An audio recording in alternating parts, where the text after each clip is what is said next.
Assalamualaikum warahmatullahi wabarakatuh. Halo semuanya. Selamat pagi, siang, sore, ataupun malam untuk Mas Mbak dan juga teman-teman sekalian. Perkenalkan, nama saya Dini Tias Maresti dari kelas A dengan NIM G0023013 dari kelompok SGD A8. Di sini saya akan mempresentasikan atau melaporkan mengenai ekstremitas pada blok 1.2 ini di laboratorium anatomi. Nah, di sini saya akan membagi menjadi 3 pokok bahasan. Jadi itu ada anatomi artikulatio dari genu dan juga ada plexus brachialis dan yang ketiga ada regiodorsum pada ekstremitas superior. Oke, mulai dari pertama. Nah, di sini saya akan menjelaskan mengenai anterior cruciate dari ligamen terlebih dahulu. Nah, anterior cruciate ligamen ini berada di mana sih? Dia itu letaknya ada di tengah lutut. Nah, tepatnya ini berada di antara tulang kering atau tibia dan juga tulang paha atau femur. Nah, fungsi dari ligamen ini tuh apa sih? Nah, dia itu kan ada di lutut ini. Nih, fungsinya itu untuk apa? Dia itu untuk menyokong lutut ketika seorang individu itu berputar, melompat, atau memutar dengan cepat. Nah, kalau misalnya pada gambar ini kan ada seorang pemain sepak bola yang memegangin lututnya karena kesakitan. Nah, dia itu kenapa? Karena dia itu bisa jadi dia didiagnosis karena terdapat robekan pada ligamen ini, sehingga dia terkena cedera dari ACL atau anterior cruciate dari ligamen. Nah, di sini juga sudah ada gambar lebih jelasnya. Jadi itu dia berada di antara tulang tibia dan juga di antara tulang tibia dengan tulang paha atau femur. Nah, dia itu tingkat keparahannya ini bisa bervariasi dari ringan seperti robekan kecil aja, terus hingga parah. Kalau misalnya parah itu biasanya itu, ligamennya itu robek sama sekali atau ligamen dan sebagian tulang itu bisa terpisah dari tulang lainnya. Nah, jika, pasien ini jika terdapat pada gambar ini nih, pemain sepak bola ini, dia itu kan terdiagnosis dia itu terkena ACL. Nah, biasanya kalau misalnya udah parah gitu, bisa sampai robek, nah itu membutuhkan operasi agar lututnya itu dapat kembali berfungsi secara sepenuhnya. Nah, cedera ACL ini tuh biasanya dia tuh dapat kambuh atau terasa dalam jangka waktu yang lama, sehingga, sangat krusial, jadi untuk perawatannya itu harus yang tepat, seperti itu.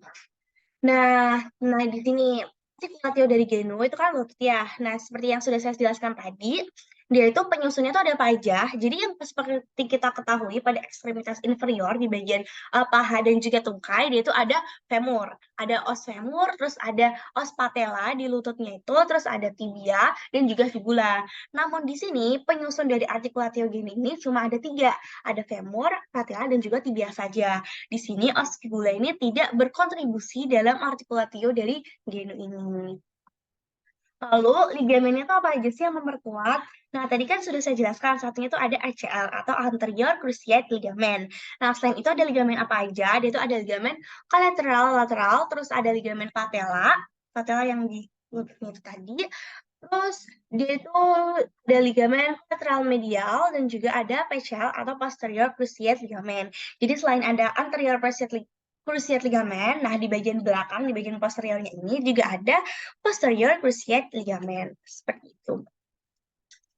Lalu di sini ada otot dan tendon otot penyusunnya dari genuh. Nah, ini bisa dilihat secara anterior dan juga lateral and medial views. Jadi bisa dilihat dari anterior dan juga lateral atau medial. Nah, di sini yang bagian ini tuh right knee in extensions. Jadi di mana kaki kanan itu sedang ekstensi. Jadi kayak lurus gitu. Dia itu kita bisa dilihat ada vastus intermedius muscle, ada vastus lateralis muscle, terus ada peroneus longus muscle, itu yang ini, terus ada extensor digitorum. Jadi seperti dilihat dari saat ekstensi ya, berarti muskulusnya berarti extensor digitorum longus digitorum longus muscle, jadi ototnya. Terus ada juga tibialis anterior muscle. Terus di sini juga ada anterior glenus, ini anterior glenus muscle, terus ada vastus medialis muscle, terus di sini, oh ini patellanya kelihatan, terus di sini nanti juga ada tendon. Nah, tendonnya itu ada apa? Ada quadriceps femoris tendon. Nah, ini tuh ini quadriceps femoris tendon itu ininya. Terus nanti juga ada terlihat ada ini gastrocnemius muscle. Nah, terus selanjutnya dilihat dari saat ketika sendinya itu dibuka, joint open, knee slightly inflections. Jadi ini saat lutut itu fleksi. Nah, itu nanti kalau dibuka dia kelihatan apa aja? Dia itu bakal kelihatan yang namanya muscles ini. Nih, vastus medial muscles. Ini tuh berarti ini kan ininya. Terus nanti juga ada lateralis. Jadi ini yang medial, ini yang lateralis. Terus nanti juga ada meniskus, ada lateral meniskus, terus ada medialnya juga pastinya ada medial meniskus. Terus ini kondil, lateral condyle femur. Terus ini juga ada medialnya. Terus ini bisa dilihat ada cruciate ligaments yang covered by synovial membrane. Jadi cruciate ligament itu dia itu terbungkus oleh apa? Diterbungkus oleh membran dari synovial. Synovial itu sendi yang bisa bergerak secara bebas seperti itu. Udah. Selain itu, di sini kita geser ke penglihatan atau dilihat secara medial and lateral. Nah, di sini di lateral view bisa dilihat vastus lateralis muscle-nya, ada iliotibial tract, ini iliotibial tract-nya yang ini. Terus ada bicep femoris muscle, ini ada yang long head, yang longum, terus ada juga yang short head. Terus ini tendonnya bisa kelihatan dari samping juga ada quadriceps femoris tendon. Terus dia juga di sini ada ligamen fibular collateral. Terus nanti juga ada bicep femoris tendon. Jadi ini tendon yang bicep. Jadi bicep femoris tendon and bursa under it. Jadi ada bursa di bawahnya. Terus ada muscles-nya bisa kelihatan juga di sini ada gastrocnemius muscles, terus ada soleus muscle, terus ada coroneus longus muscle. Jadi itu di bagian bawahnya lututnya seperti itu. Terus dia juga ada tibialis anterior muscles, terus ini oni joint kapsulnya. Udah. Terus selanjutnya ini kan dari lateral nih, terus nanti dilihat secara medial. Kalau medial kan berarti yang mendekati tubuh. Jadi kalau misalnya ini mendekati tubuh seperti itu. Dari medial itu ada vastus medialis muscle-nya juga kelihatan. Terus ini sartorius muscle dia tuh jadi kayak otot yang paling panjang. Terus ada gracilis. Oh, kalau sartorius itu dia memanjang tapi kayak melingkar gitu. Tapi kalau gracilis itu kayak panjang yang kurus. Seperti itu. Terus ada kelihatan nih semitendonious muscles. Jadi ini kan sartorius, ini gracilis, terus nanti ada semitendonious muscles, terus ada semimembranosus muscles, terus juga ada kelihatan tendonnya, ada adductor magnus tendon di sini. Terus ada ini gastrocnemius muscles ini. Jadi soleus itu bagian profundanya, jadi dia lebih dalam lagi di dalam. Terus udah. Oke, terus selanjutnya next.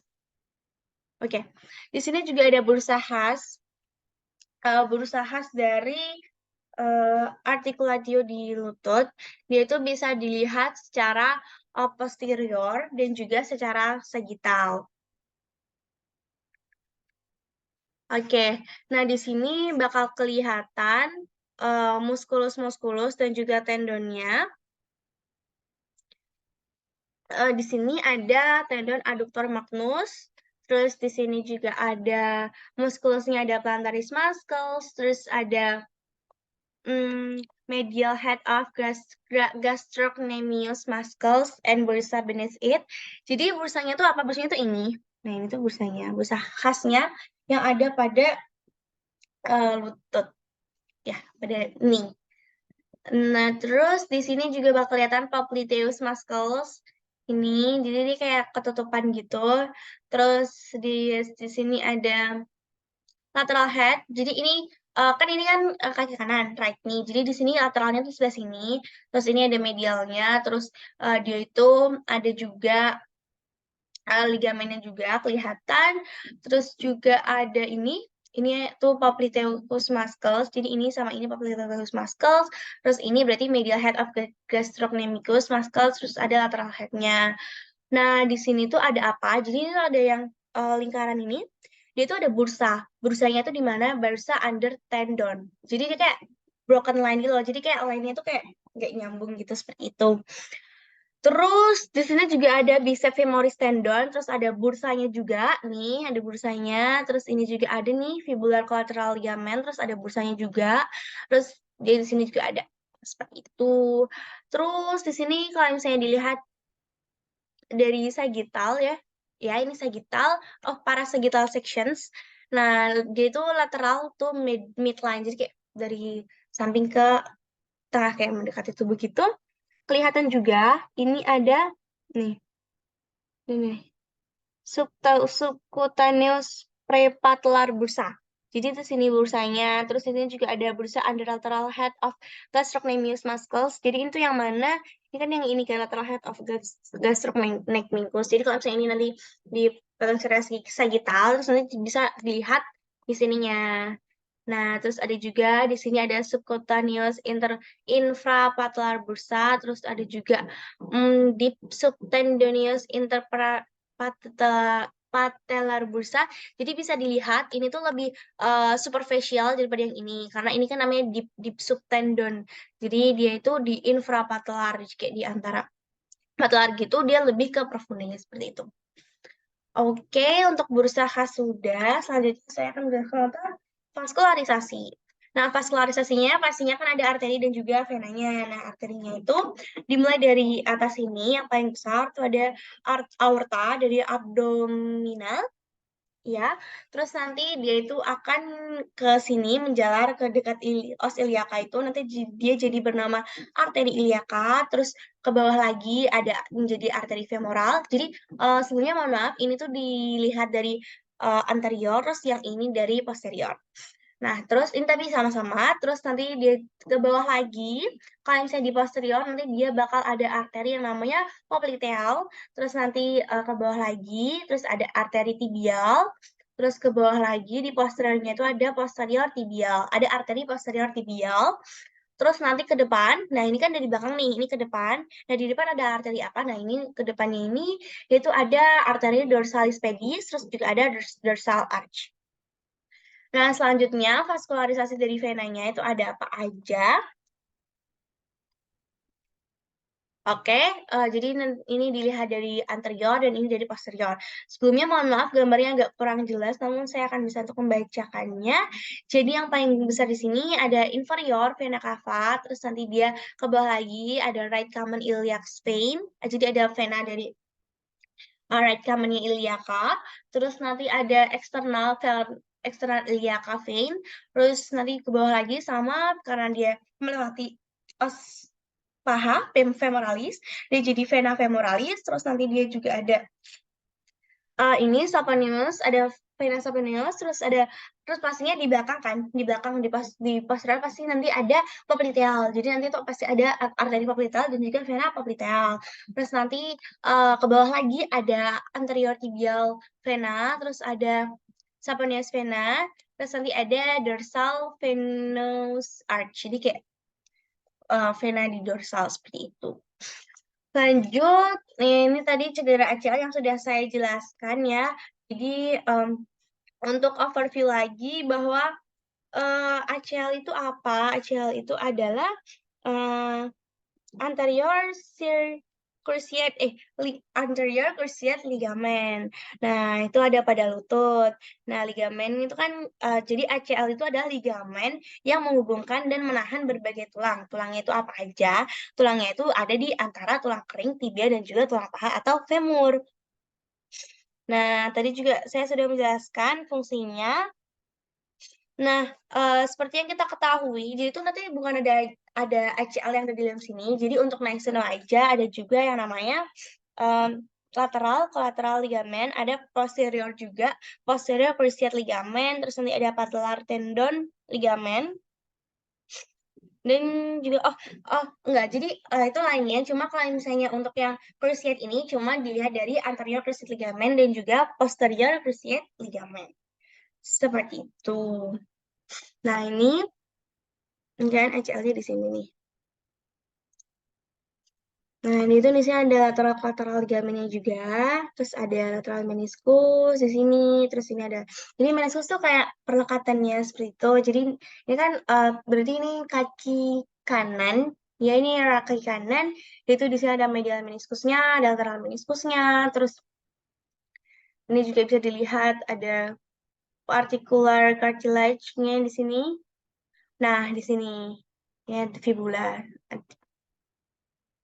Nah, ini the anterior ligament connects the femur to the tibia. Jadi dari femur ini sama tibia. Terus prevents the tibia from sliding forwards beneath the femur and provides stability to the knee. Jadi dia menjaga stabilitas dan mempertahankan bentuk dari lutut seperti itu. Baik, selanjutnya masuk ke pokok bahasan yang kedua, yaitu cedera lengan atas, yaitu plexus brachialis. Nah, plexus brachialis pastinya dia itu kan brachial, jadi ada di sini, ada di ekstremitas superior. Kalau misalnya yang tadi ekstremitas inferior, karena di lutut, jadi ini ekstremitas dari superior. Nah, dia itu adalah plexus brachialis itu apa? Dia itu adalah jaringan syaraf yang berasal dari sumsum tulang belakang di leher, berjalan menuruni leher melalui kanalis cervicoaxillary dan masuk ke ketiak. Ini berisi saraf yang dengan hanya beberapa pengecualian bertanggung jawab atas. Jadi fungsinya itu apa? Fungsi dari plexus brachialis itu dia itu bertanggung jawab atas fungsi sensorik dan juga fungsi motorik. Nah, fungsi sensorik itu apa? Jika fungsi sensorik itu bisa kayak merasakan disentuh, terus frekuensinya dingin atau kayak setelah merasakan hangat, merasakan suhu, terus seperti itu. Terus habis itu kalau misalnya yang fungsi motorik itu apa, dia itu kayak bisa bergerak, menggerakkan ekstremitas seperti itu. Gimana aja, jadi ada pada lengan, tangan, dan juga jari. Jadi kayak lengan atas, terus ada tangan bawah ini, dan juga di jari. Nah, dia itu saat syaraf berjalan dari leher ke aksila, syaraf tersebut akan mengalami cedera, terutama cedera yang memaksa kepala menjauh dari bahu. Nah, jadi plexus brachialis itu penting dalam menentukan lokasi cedera dan merancang pengobatan. Jadi biasanya kalau misalnya ada cedera itu biasanya seringnya itu dilihat dari acuan dari plexus brachialisnya seperti itu. Nah, terus ini adalah ada dilihat di sini. Jadi mohon maaf, di sini ada muskulusnya, ada musculus scalenus medius. Terus di sini tuh ada jadi kayak ada teruncinya juga dari superior, medius inferior, terus ada divisionesnya juga anterior posterior, terus di sini juga ada fasciculi. Terus di sini ada, jadi ini bisa terlihat kan C6, C5, C6, C7, C8, T1. Terus di sini juga ada ganglion cervical mediumnya. Terus ini juga ada ganglion cervicothoracicum. Terus ada tendonnya juga. Seperti itu. Terus ini ada nervi terminalnya. Jadi dia nanti di vesikul itu nanti ada lateral. Lateralnya itu bisa divisionesnya itu anterior, anterior. Terus nanti teruncinya itu di superior dan juga medius. Terus nanti yang superior, dia itu radius radiatorialnya di C5 dan C6. Terus dia itu selain dari terus ketika anteriornya ada dua nih. Nah, anterior yang selanjutnya itu dia ke teruncinya di medius dan C7. Terus selanjutnya yang di posterior, dia itu nanti terbagi jadi tiga divisinya. Ada yang posterior, divisinya posterior di terunci superior, divisi posterior di terunci medius, terus divisi posterior di teruncinya inferior. Yang di superior itu C5, C6, terus medius C7, terus inferior C8, C11. Begitu halnya dengan medialis, yaitu tersusun di sekitar bagian kedua arteria axillaris, itu divisinya di anterior, terunci inferior, dan juga radiusnya rem interior itu di C8 dan T1, seperti itu. Nah, ini ada gambar lebih jelasnya. Jadi, mulai dari musculocutaneous, kordanya lateral, terus divisinya, nanti di trunkusnya ada superior dan juga terus ada juga di middle di tengah, terus nanti yang seperti di channel C5 C6, yang middle di C7. Terus kalau axillary gimana? Kalau axillary itu kordanya di posterior, divisinya nanti trunkusnya di superior dan juga inferior, superior C5 C6, inferior ya sama C8 C11. Terus ada median, lateral sama medial. Nanti lateralnya seperti apa itu bisa nyambung. Terus radial itu juga ke posterior sama kayak axillary ini. Dia juga nanti divisi truncusnya bisa superior dan juga inferior. Dan juga ulna, kalau ulna ini ke medial, terus nanti dia truncusnya di inferior dengan rootsnya C8 dan T1 seperti itu. Terus inervasinya bagaimana? Inervasinya itu yang pertama ada musculocutaneous nerve dengan nervus musculocutaneous. Inervasinya itu di coracobrachialis muscles, di otot coracobrachialis, brachialis muscle, dan juga bisa brachimuscles.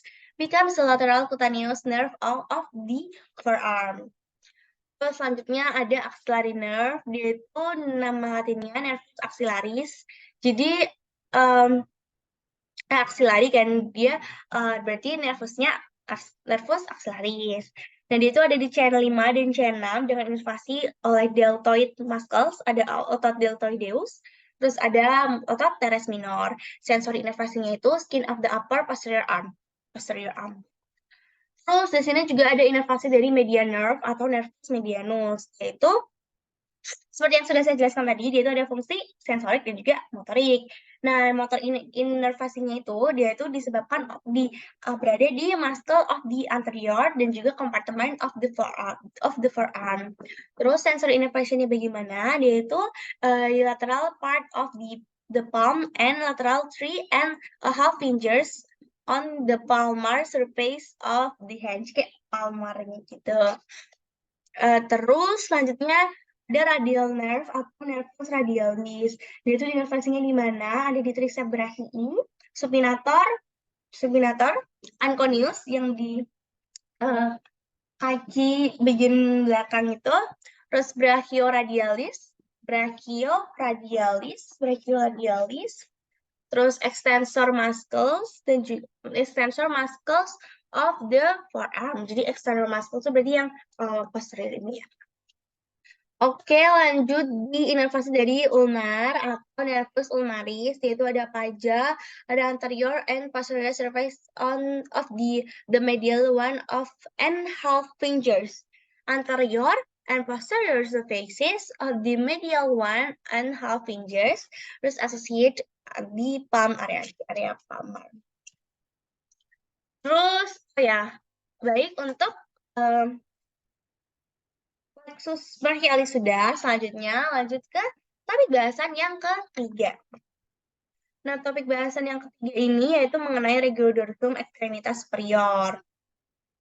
Nah, regiodorsum extremitas superior itu adalah dia itu masuk ke dalam muskuli antara ekstremitas dengan kolumna dei vertebralis. Nah, di sini muscle of shoulder, jadi dorsum itu shoulders, itu dia itu bisa dilihat dari posterior dan juga anterior pastinya. Nah, dia itu di sini yang paling lumayan besar. Ya, ini bisa dibilang besar menurut saya, tapi juga dia ya bisa dibilang sudah besar. Yaitu ada musculus trapezius yang di sini nih, ini trapezius. Terus ada musculus deltoideus. Terus ini ada infraspinatus facial. Oh, ini facial infraspinatus. Terus ini ada semispinalis capitalis musculus, splenius capitalis muscle, spinous processus of C7, levator scapula muscle, terus ada rhomboideus nih, ini rhomboideus minor muscle. Jadi ini rhomboideus minor, terus yang ini rhomboideus major. Jadi ini minor. Jadi minor tuh jika saya menghafalkan itu biasanya dia itu yang terpisah sendiri. Jadi ini kayak ada garis, kayak bergaris jelas banget memisahkan antara minor dan mayor. Jadi kayak kalau minor itu dia cuma sendirian, sendirian, saya sendirian. Terus kalau saya mayor itu dia banyak seperti itu. Terus dia nanti ada juga supraspinatus muscle, ada spin of scapula, ada infraspinatus muscle. Jadi ini kan spina. Jadi kalau misalnya saya ngafalin juga, ini kan ada spina nih. Ini ada spina. Nah, dia tuh muskulusnya kalau di atasnya berarti kan supra. Berarti dia ada musculus supraspinatus musculus. Terus ada kalau di bawahnya berarti musculus infra. Di bawahnya kan di bawahnya spina. Jadi infraspinatus seperti itu. Terus ada teres minor musculus. yang kelihatan sendiri, terus ada teres mayor muscle, terus ada latimus dorsi. Jadi ini yang gede juga, ini latimus dorsi, musculus latimus dorsi, seperti itu. Terus di anterior juga ini bisa kelihatan ini trapeziusnya, terus ini juga yang samping ini yang gede deltoid musculus deltoideus, terus pectoralis major muscles, ini pectoralis major, musculus pectoralis major, dan sudah. Nih, oh ini kelihatan nih, sternocleidomastoid. Jadi sternocleidomastoideus. Jadi tuh antara sternum sama cleidus mastoideus kayak ya namanya kayak gitu. Pokoknya ya itulah yang berkaitan kayak gitu. Terus lanjut, oh ya, di sini lebih jelasnya ya. Jadi ada trapezius, ada musculus trapezius, pars descendens dan juga ascendens. Terus ini pars transversanya trapezius. Terus ini juga ada musculus rhomboideus minor, musculus rhomboideus major. Terus ada musculus levator scapula, terus ada musculus latissimus dorsi. Nah, di sini saya akan membacakan tentang tadi kan ada musculus trapezius, latissimus dorsi, terus ada rhomboideus major, rhomboideus minor juga ini. Musculus levator scapula. Nah, di sini saya akan menjelaskan tentang origo dan juga insersio serta fungsi inervasi dari musculus yang disebutkan. Nah, yang pertama yang ini kan trapezius, musculus trapezius. Di origonya di mana? Dia tuh origonya di protuberantia occipitalis eksternal, linea nuclei, processus spinosus vertebrae 1 sampai T12. Insersio atau dia itu terakhirnya pelekatan di mana? Dia itu di sepertiga dari lateral clavicular, acromion, dan spina scapula. Terus fungsinya itu untuk apa? Jadi musculus trapezius ini fungsinya itu untuk elevasi, rotasi, dan juga abduksi dari scapula. Dia biasanya dengan mengangkat bahu. Jadi kalau misalnya mengangkat bahu gini, dia itu dalam abduksi yang penuh seperti itu. Dia diinervasi oleh nervus accessorius N11 seperti itu. Terus selanjutnya musculus latissimus dorsi. Musculus latissimus dorsi itu yang ini. Di origonya di mana? Origonya itu ada processus spinosus vertebrae T7 sampai L5. T7 sampai L5 dan juga crista iliaca. Terus dan juga ketiga pose terakhir. Ya, terus insersionya di mana? Insersionya itu di sulcus intertubercularis humerus. Terus dia fungsinya untuk apa? Jadi kalau misalnya yang ini, musculus latissimus dorsi itu fungsinya untuk ekstensi, adduksi, dan endorotasi dari brachium. Inervasinya dia itu diinervasi oleh nervus thoracodoralis. Baik, lalu selanjutnya musculus rhomboideus mayor. Jadi rhomboideus mayor tuh ini, jadi itu yang barengan banyak seperti itu. Dia itu origonya di mana? Origonya itu di processus spinosus VTH2V. 5, VTH25. Nah, dia itu insersinya di mana? Di margo medialis scapula. Fungsinya itu untuk mengangkat dan aduksi dari scapula. Nih, jadi scapula kan ini. Itu mengangkat dan abduksi. Dan mengangkat dan aduksi dari scapula. Jadi mengangkat terus kayak dia deket gitu sama scapula. Dia diinervasi oleh apa? Dia itu diinervasi oleh nervus dorsalis scapula. Terus selanjutnya dia itu ada musculus rhomboideus minor. Nah, seperti yang saya jelaskan tadi, saya itu biasanya menghafalkan kalau misalnya minor tuh kayak mi sendirian. Nah, itu dari di atasnya musculus rhomboideus mayor. Dia itu origonya di mana? Origonya itu di processus spinosus vertebrae C7 sampai T1 dengan perlekatan oleh ligamen nucae seperti itu. Terus insersionya itu di margo medialis scapula. Jadi ini scapula, margo medialis ini kan margo medialis, margo lateralis, sini ada margo anterior. Nah, dia tuh perlekatannya tuh di sini insersionya.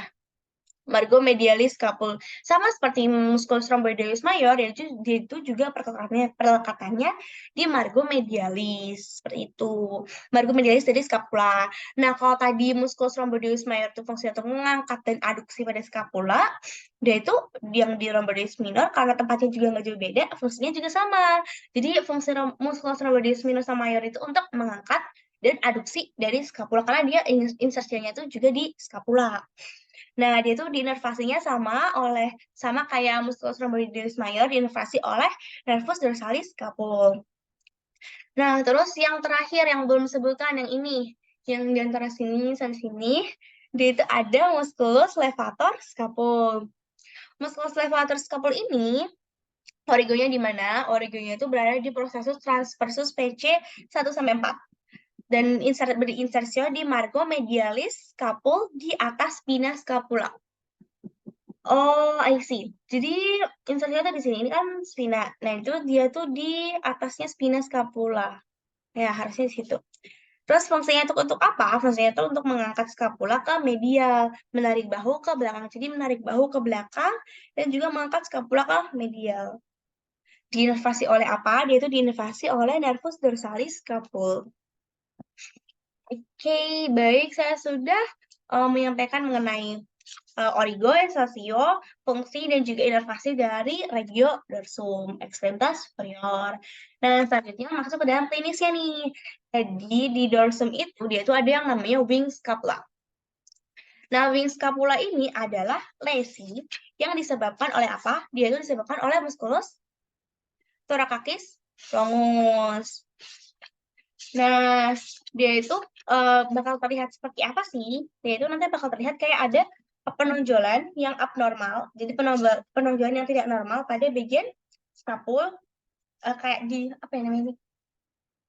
Punggung. Nah, tepatnya di bagian skapul. Oh, maaf. Jadi itu lesinya itu tadi itu disebabkan bukan muskulus tapi nervus. Ini. Nervus thoracica longus nih. Jadi yang kuning ini, yang kuning. Itu menyebabkan posisi skapula itu tertarik ke belakang. Sehingga kalau misalnya tertarik ke belakang kan dia jadi ada kayak penonjolannya. Seperti itu. Nah, ini shoulders pull up and roll forward. Jadi dia kayak pull up then roll forward kayak ke belakang gitu. Terus di sini ada trapezius muscles overactive and tight, likely affecting the neck. Jadi kayak otot trapezius itu kayak overaktif gitu. Terus ini scapularnya, wing scapulanya. Jadi wing scapula itu yang menonjol itu apa? Jadi kalau misalnya kita mengetahui di scapula itu ada penonjolan yang namanya spinatus. Nah, scapular wing ini disebabkan oleh spina of scapula yang sticking out. Jadi yang keluar itu ya spinanya yang penonjolan itu. Terus spread or pulled apart long distance. Jadi nanti karena dia ke belakang, dan itu dia juga menyebabkan antar bunganya itu dia jadi kayak ada jaraknya gitu loh. Jadi jaraknya itu jauh. Jadi kayak abnormal, gak kayak biasanya. Seperti itu. Ini juga gambarnya bisa dilihat. Dan ini juga nervusnya. Nah, dia itu kenapa dinamakan wing scapula? Karena dia itu kayak penonjolnya itu kayak karena scapula kita kan bentuknya itu kayak kayak gini kan, kayak wing gitu. Jadi karena dia itu bentuknya seperti sayap. Ya, jadi kalau saya lihat itu kayak bentuk kayak gini, kayak sayap gitu. Alasannya karena namanya seperti itu. Baik, sekian yang dapat saya sampaikan. Terima kasih eh, sudah mendengarkan. Baik, mohon maaf apabila terdapat kesalahan. Saya Andini Tias Mareski. Saya mohon maaf apabila ada kesalahan. Terima kasih atas perhatiannya. Semoga apa yang dapat saya sampaikan dapat bermanfaat. Wassalamualaikum warahmatullahi wabarakatuh.